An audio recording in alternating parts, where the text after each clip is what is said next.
আমার কাছে পার্সোনালি মনে হয় একটা বাসার সবথেকে বেশি ঝামেলার কাজ হচ্ছে বাসা রং করা। যেটা আমরা করেছিলাম আমাদের নতুন বাসা করার পরে। আমার বাবা যখন বাড়ি করে তখন সেটা করোনার সময় ছিল। দেন হচ্ছে আমরা তখন খুবই তাড়াহুড়া করে আমাদের নতুন বাড়িতে উঠে যাই। দেন হচ্ছে সব ফার্নিচার উঠানোর পরে আবার এগুলো একটা একটা করে সরিয়ে আমাদের বাসা রং করা লাগে।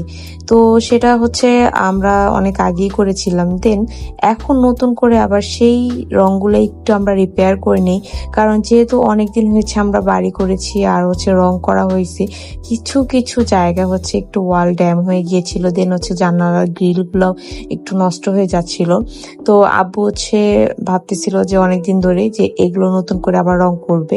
তো যখন হচ্ছে আমরা পুরো বাসা রং করি তখন হচ্ছে আমার ভাইয়ার রুমটা আমরা অত ভালোভাবে রং করে নেই। ভাইয়া তখন ইচ্ছা ছিল যে দেন ও পরে আরো ভালো করে রং করবে।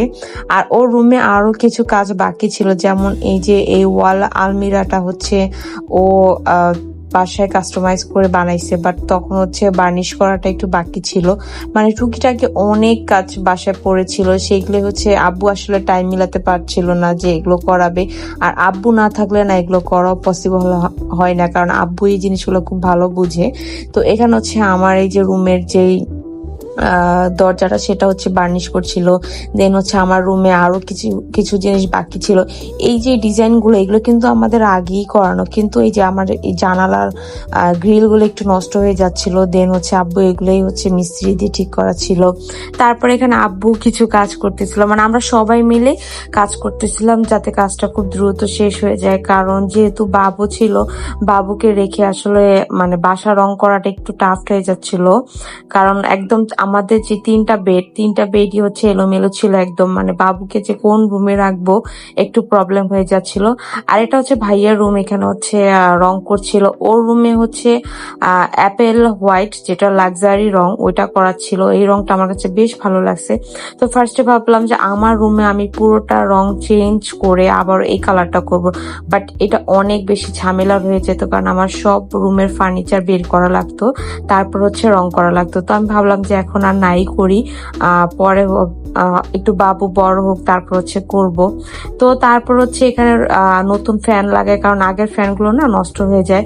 মানে বাসা না অনেক টুকিটাকি কাজ করানো হচ্ছিল, আমি না এর জন্য ঠিকঠাক ভাবে কয়েকদিন ব্লগ আপলোড দিতে পারিনি, কারণ এই সব ঝামেলা থাকলে না বাসায় অন্য কিছুর দিকে ফোকাস করা যায় না। তারপর ইদানিং যেই লোডশেডিং হচ্ছিল তা আব্বু হচ্ছে আইপিএস আনায়, কারণ এছাড়া কোনো উপায় ছিল না। কারণ বাবু হচ্ছে গরমে অনেক কান্না করতেছিল আর আমাদের সবারই অনেক প্রবলেম হচ্ছিল, তাই হচ্ছে আব্বু আইপিএস অর্ডার দেয়। তো এখানে হচ্ছে মিস্ত্রির এসব কাজ করতেছিল, আমি ভাবলাম একটু ছাদে গিয়ে ঘুরে আসি, কারণ বাসার মধ্যে এলোমেলো থাকলে না ভালো লাগে না। তো আমি হচ্ছে ছাদে গিয়ে দেখলাম যে মাশাআল্লাহ অনেকগুলো আম হয়েছে আমাদের গাছে। মানে এই গাছটা না অনেকদিন আম দিচ্ছিল না, তো ফার্স্টে ভাবলাম যে এটা আসলে কোনো কাজে আসবে না, বাট এইবার দেখলাম মাশাআল্লাহ আলহামদুলিল্লাহ আমাদের এই মরা গাছটা আম দিছে। মানে এই গাছটা না অনেকদিন যাবত মানে আম দিলে ছোট থাকলে সে আমগুলো ছড়ে পড়ে যেত, বাট এইবার দেখলাম যে অনেক বড় হয়েছে আমগুলো। তো তারপরে এই যে আমি একটা আম নিচে পড়ে থাকতে দেখলাম, দেন হচ্ছে ওইটা বাসায় নিয়ে আসি। সো এই ছিল আমার একটা উইকেন্ড ব্লগ। আশা করি তোমাদের সবার অনেক ভালো লেগেছে। নেক্সট ভিডিওতে আবার দেখা হবে। Take care everyone.